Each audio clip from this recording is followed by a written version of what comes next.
A Bernina blind hem uses foot number 5, which does come with this machine. The stitch is actually stitch number 9, and depending on how you get to this stitch, so if you just pick this stitch, it will tell you what foot to use. It shows you right there that you should reach for this foot. But there's also another way to get to a blind hem, and then you can tell it which fabric you're working on. And that's to use the Creative Consultant, the dress form. So if I touch the dress form, which I had already pre-done here, so let's go back a couple levels here. I am going to use a little bit thicker, heavy, but woven fabric. So that's why I went ahead and chose the woven fabric of the heavier option, and then picked the blind hem.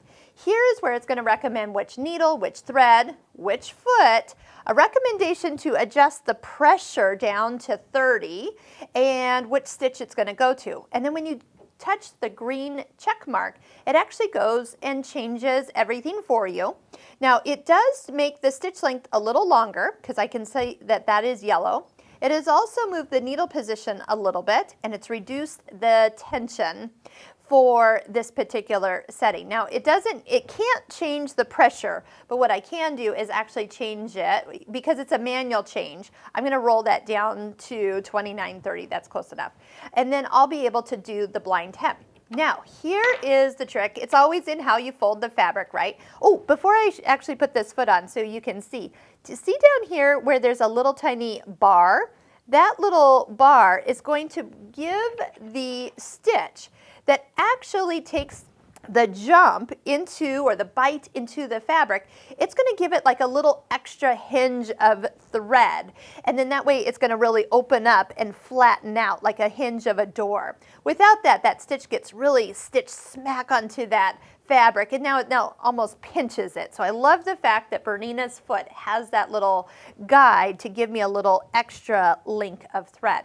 So fold your fabric to the hem that you would need it to be blind hem to, and then you're going to roll it back. Okay, so this is the fold. So here's my hem, and then I'm peeling it back. If you need to overlock this edge or pink it, the pinking works great. That's what those are for. And then kind of finger fold that into position. Now you'll notice that your needle is already hanging out on the left-hand side, and it shows you that here on the screen as well. The little purple dot always recommends or shows you where the needle is going. I do appreciate that the needle is already on the left side, because then I can hand turn this down, peek down, and see if my needle is catching this fold. And of course it is, because I told it which fabric I'd be actually using. So then as it stitches down, I want to just keep the fold of the fabric hugged up against this blade of the foot, and then just go ahead and stitch. So the blind hem is something I grew up around. My mom had an alteration business. Hi, Mom. Look what I'm doing, blind hems. Something she did all the time. Now, here's what you're looking for. You're looking for a nice, consistent stitch showing on the front side. Yes, you'll probably see a little bit of those stitches with the high contrast thread that I'm using. But look, if you had put a cream colored thread in there, well, obviously nothing is going to show.